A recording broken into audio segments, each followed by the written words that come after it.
In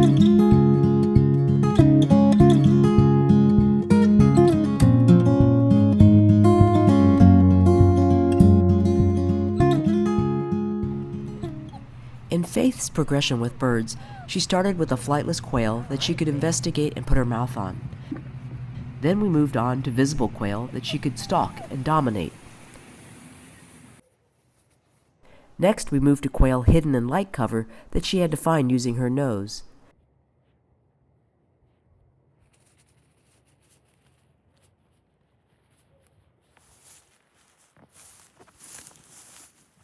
All right, you found it. You found one. All right.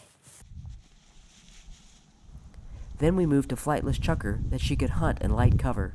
At every stage, she was allowed to chase the bird to boost her prey drive.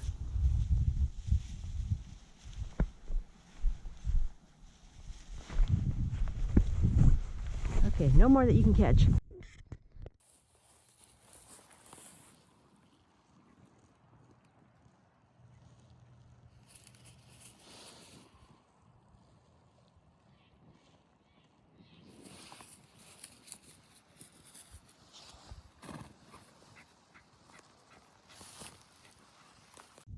Once she was chasing hard, we moved on to chucker that couldn't be caught. And though she chased initially, gradually the chase began to extinguish as she realized she couldn't ever catch the bird. But training with pen-raised birds versus wild birds is like shooing a ladybug versus trying to swat a fly. The ladybug is tame and will sit until you flick it away. The fly is so spooky it senses your raised arm and the fly swatter before you can bring it down. You approach the fly slowly so as not to spook it. In the same way, with wild birds, a young dog learns quickly that charging in will not get them the bird. Only stopping and then stealthily sneaking in on the bird may possibly earn them the reward of a bird in the mouth.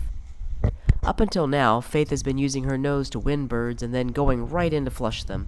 She's had occasional flash points, but by and large, she's been going in into cover and rooting around until the bird finally leaves.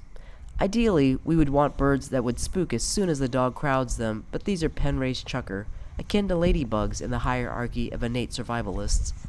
Here in the Northwest, we've had a very warm and wet spring, so the grass is growing thick and lush.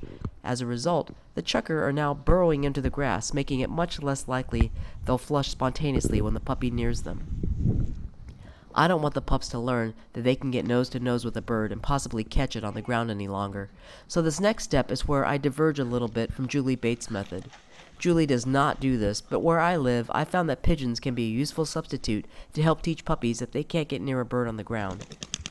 The positive pigeon drill is a reward-based, positive reinforcement training game for young bird dogs that helps develop their natural pointing instinct.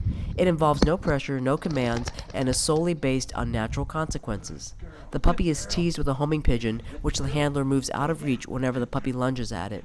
When the puppy finally stands still, the pigeon is released, allowing the puppy to chase it, which builds prey drive and reinforces the desired steady behavior. The pigeon must be released the moment the puppy stops moving its feet to clearly reward the stopping or standing still behavior.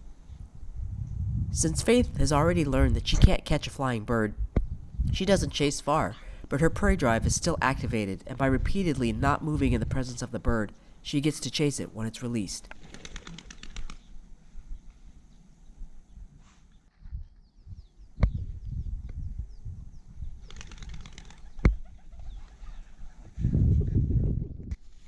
Then we went back to chucker in the field. Now again, what I'm doing, Julie does not do. I am now using launchers with these pen-raised chucker because I want to make sure the birds flush the instant Faith moves in on them. Since Faith hasn't had all her vaccinations yet, there are only a couple of areas I can use right now for training, and all of them have thick grass. If you can train your puppy on wild birds or strong birds that have been raised in a large flight pen, or if the cover you have is sparser or it's sagebrush, you don't need launchers. Julie has never used them.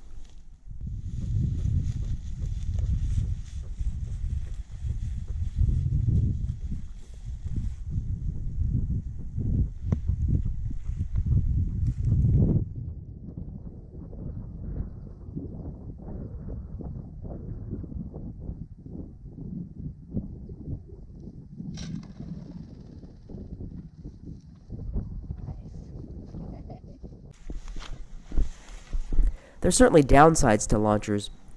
For one, they don't smell natural. 2. The sudden sound of the springs can scare a dog. 3. Your timing has to be impeccable, lest the dog get too close to the launcher. Now, I've personally never had a dog confused by a launcher or pointing an empty launcher, but I have had some dogs not point birds in launchers, or lose their style with launcher birds, so they're not the answer for every situation, and I do try to use them sparingly. You have to read the dog and its response to launchers. But I do like having multiple tools in my toolbox, so I can tailor the training to the dog that's in front of me and to the conditions.